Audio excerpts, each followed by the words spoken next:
Yan guys, magandang araw. Ito yung inyong lingkod, ang Eli Lagardes Tutorial Vlog. Ngayong araw guys, meron tayong i-repair na washing machine. Ito yung twin tub na washing machine. Ang diferensya nito, sabi ng may-ari, ay hindi na umiikot yung spin dryer or spin motor. Ayaw nang umikot, umuugong na lang siya, sabi ng may-ari. Kaya ang ginawa niya, pinaayos niya sa amin or sa akin, dinala namin dito sa bahay. At aalimin natin kung ano talaga yung kanyang diferensya. Una natin yung gagawin guys ay itetest natin itong kanyang motor kung bakit nga hindi na siya umiikot. Ayan guys. Sasaksak natin itong plug dito sa ating outlet. Then papaanda rin natin yung ating timer switch. Ayan, nakasaksak na siya guys. Ngayon, si-switch ko lang yung ating timer switch.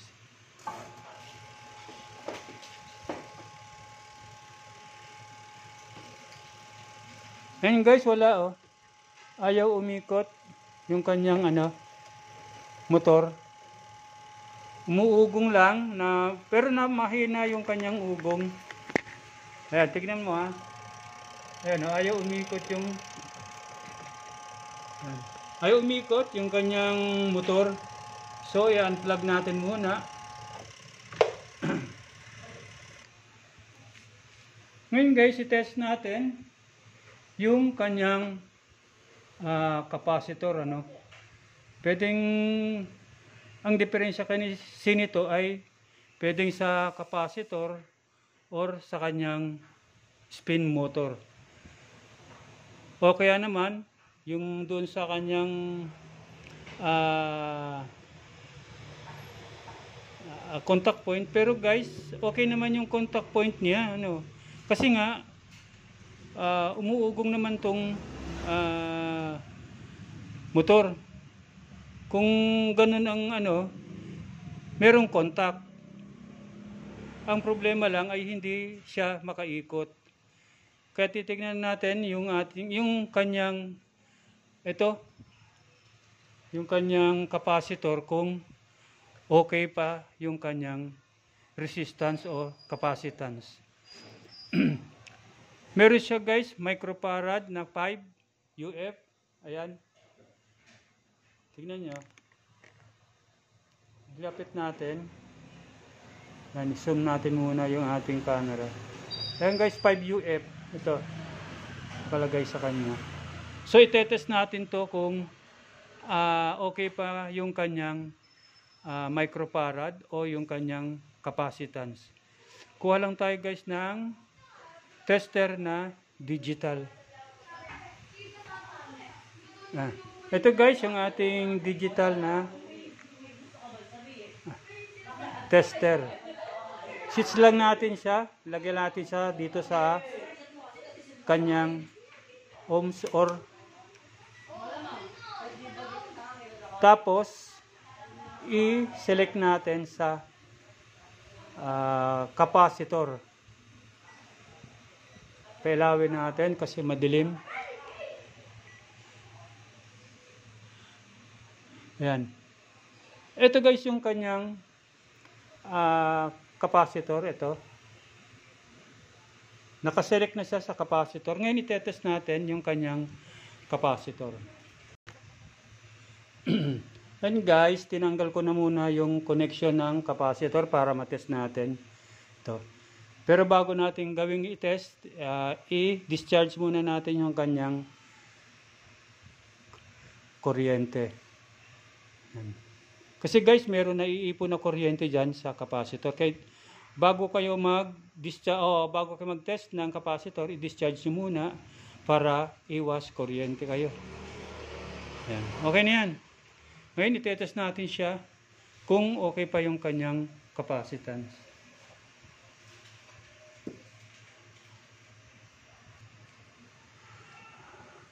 Ayan guys. Okay naman yung kanyang capacitor. 5.2 microfarad pa siya. Okay na okay pa, no? Ngayon, ang itetest naman natin yung kanyang motor. Kasi baka nandun na sa motor yung diferensya. And guys, na-disconnect na natin siya dito sa kanilang mga pinagkakabitan. Ngayon, itetest natin to kanyang motor kung okay pa yung kanyang resistance o yung kanyang ohms. Kuha ulit tayo ng tester. Same procedure din guys, kanina. I-array natin to. Lalagay lang natin sa ayun. Ilalagay natin dyan sa ohm. Nakaselect na siya guys sa ohms. Ayan. Ngayon, test natin.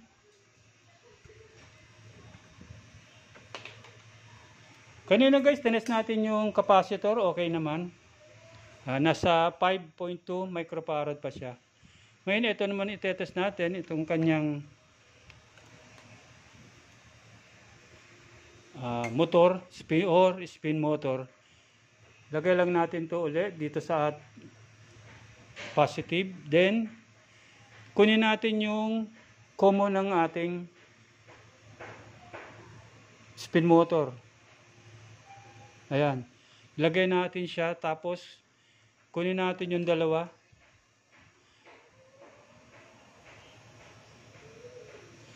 Ito guys yung, andito yung ito yung running, saka ito yung kanyang starting, itong kulay green. Ito naman yung running, yung kulay gray. Ngayon, itetest natin siya. Tignan nyo guys kung meron tayong makukuhang capacitance o resistance. Meron guys siyang 16. Meron siyang 16, itong kulay green. Tapos ito namang kulay gray. And guys, meron siyang 113. 113 itong kulay gray. Tapos itong kulay green naman ay 16 ohms. Ngayon, tanggalin natin yung kulay blue. Ikabit natin dito sa green. Saka, test natin tong kulay gray saka green. Yan, meron siyang 122 ohms. Kanina guys, 100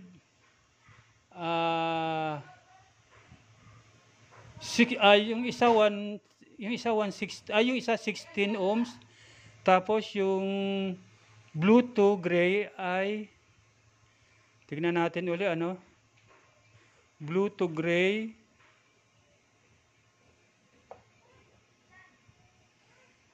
$113.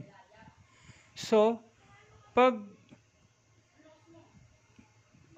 inano mo siya, inad mo siya guys, yung 113 saka yung 16 magiging 129. Yan guys, hindi na okay guys yung kanyang resistance, kasi dapat mag-registered lang siya ng 122 or 123 ohms. Pag pinagsama natin yung green saka itong kulay gray, dapat, ayun guys, 122 ang ating nakuhang ohms. Dapat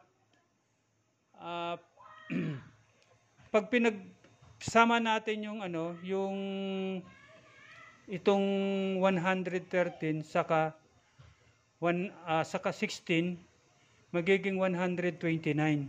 Dapat guys, 123 lang or 121 ang makuha natin na ohms.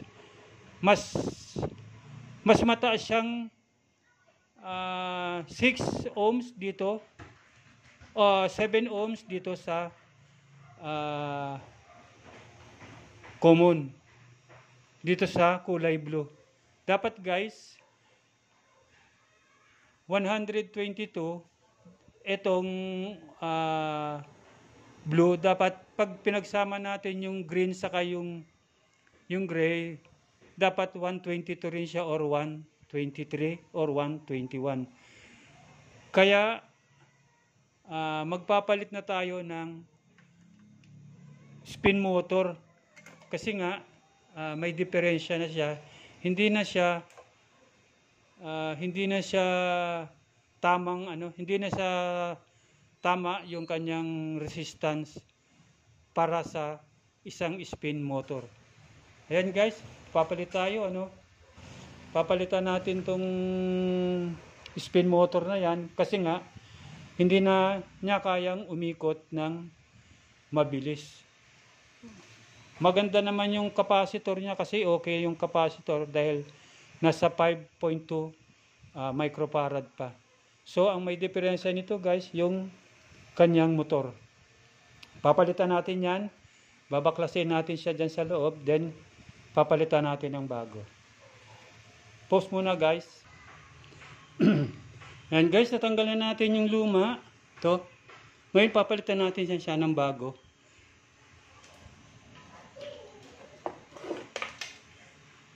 Ito yung bago guys,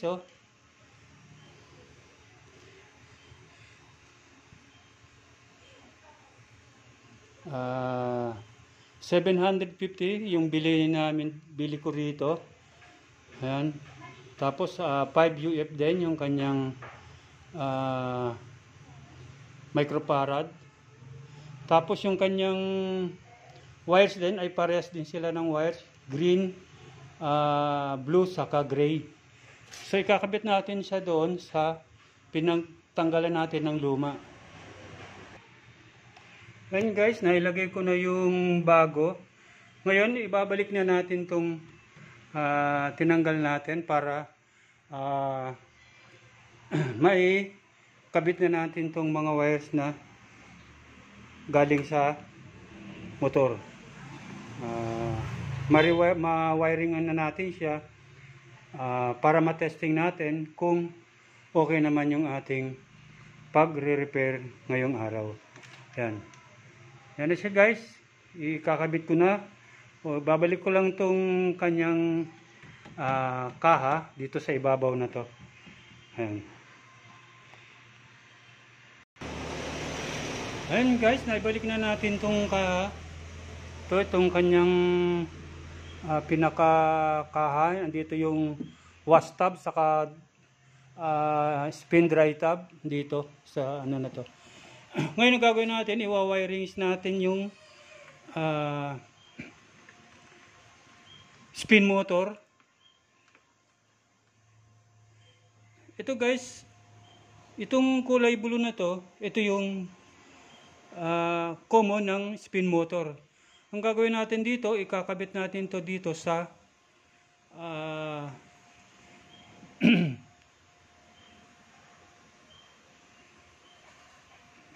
ating sa ating supply. Ito yung ating line 1.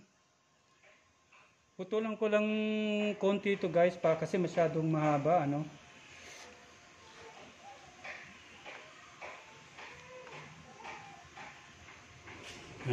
Ito guys yung ating line 1. Puputulan ko lang siya ng konti kasi masyadong mahaba. Ilalagay natin siya dito sa aking eto, connector. Lagay natin siya dito sa kabila.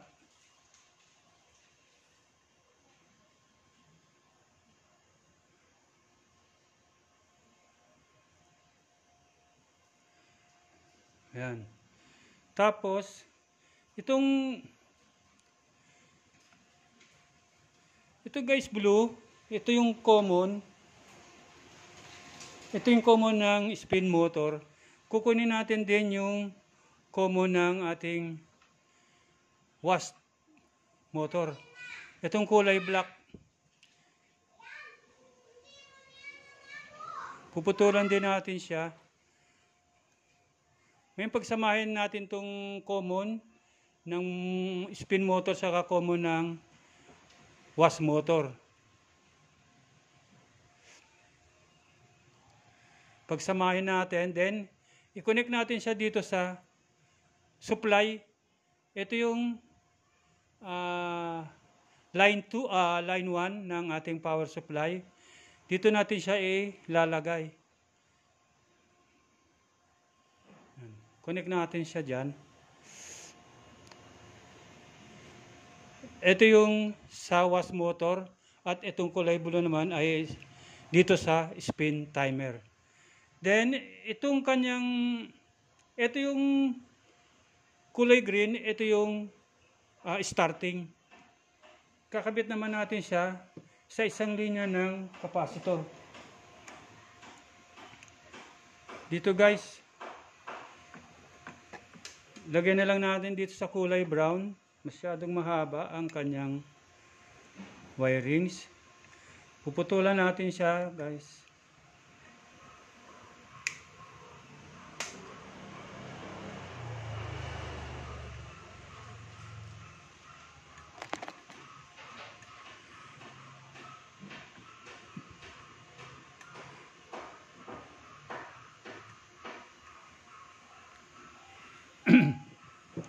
Ngayon, i-connect natin siya. Itong capacitor. Saan na yun? Itong capacitor na to, ilalagay natin dito sa kulay green. Ito yung starting. Silang dalawa lang guys ang magkasama dito.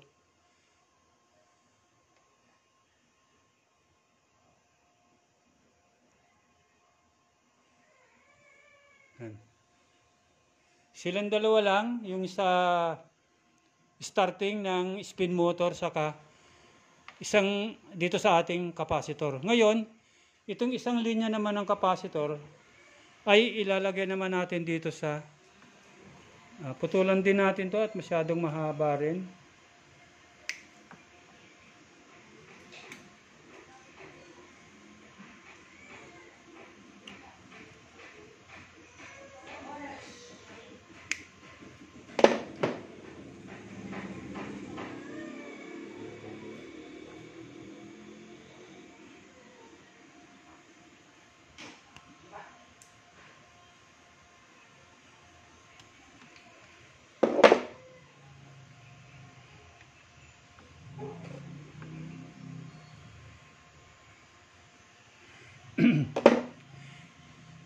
Ito guys, itong isang linya ng capacitor, ang ilalagay naman natin dito sa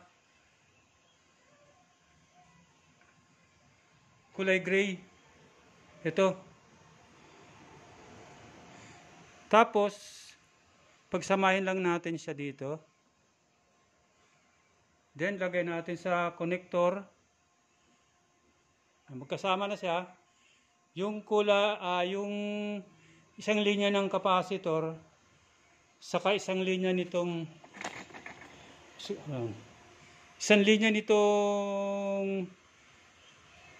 spin motor. Ito yung guys yung running. Ito ang kulay gray na to. Ito yung running ng spin motor. Lagay natin siya. Pinagsama ko guys yung sa capacitor saka itong linya ng spin motor na kulay gray. Ito yung running Tandaan nyo guys, itong kulay gray, ito yung running. Ngayon, lalagyan natin siya rin ng isang linya na galing sa ito guys yung galing sa taas sa ating timer switch. Nakakonect ito guys doon sa contact point.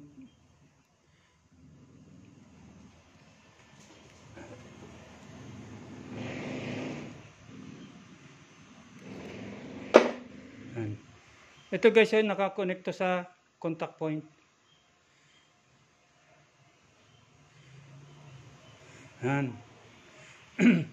Ito yung kulay gray na galing sa spin motor. Tapos itong kulay gray na pataas, ito yung galing sa timer switch doon sa may contact point. Tapos yung isang linya ng capacitor, connected siya dito sa linya ng spin motor na kulay green. Ito yung starting. Ngayon, itong kulay blue, galing naman to sa sa ating spin motor.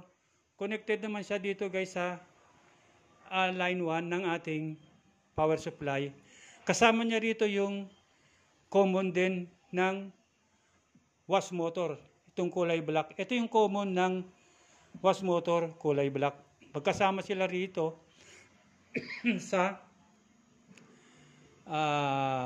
power supply na linya, itong line 1. Ayan guys, connected na siya.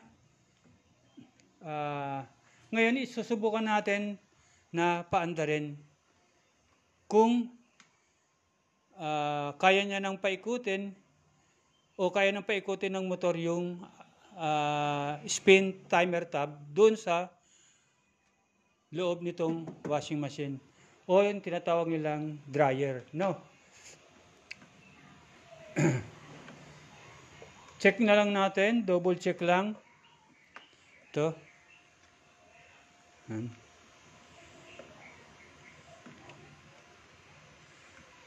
Yan, ngayon guys, ikutin natin to. Isasaksak na natin itong power cords sa ating outlet. Ito. Saksak muna natin din. Isi-switch natin doon sa taas sa kanyang timer switch. Yung spin timer switch. Try natin kung kaya na paikutin ng bagong motor yung spin tab.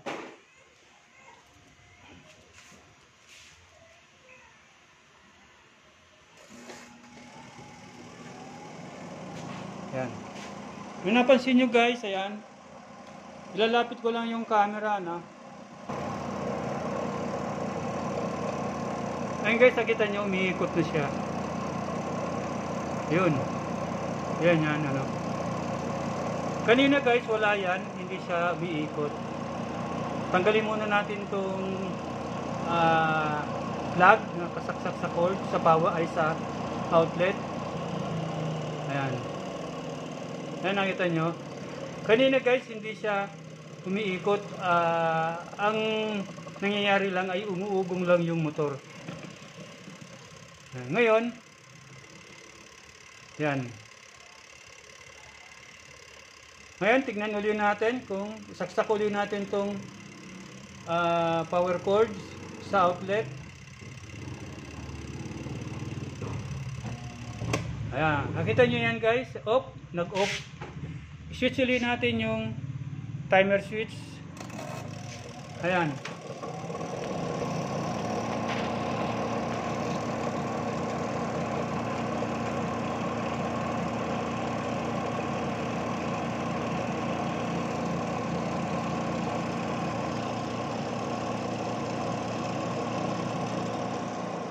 Ayan guys, okay naman yung resulta ng ating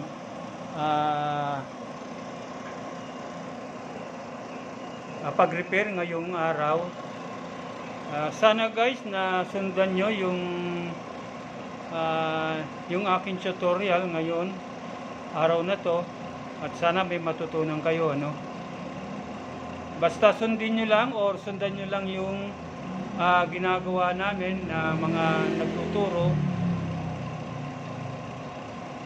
Sa tingin ko naman mayroon kayong matututunan kahit konti lang. Ayan guys, so i-unplug na natin siya.